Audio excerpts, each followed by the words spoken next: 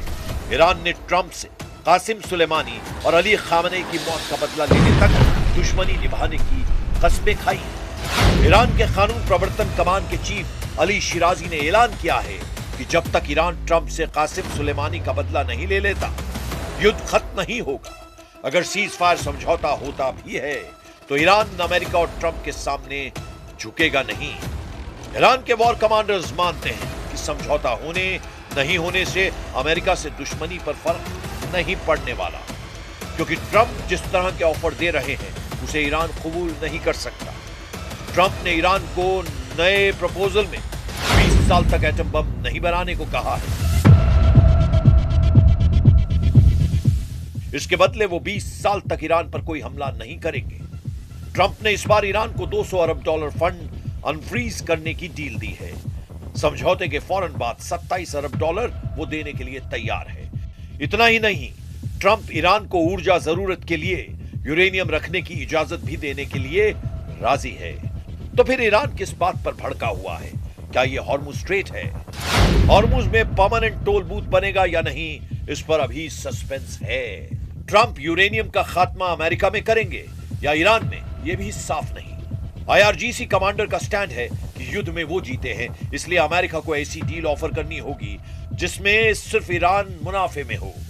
Revolutionary commander Mohammad रजा नकवी पहले ही बतला चुके हैं कि अब तक युद्ध में उसके लड़ाकों ने जो किया वो सिर्फ ट्रेलर है।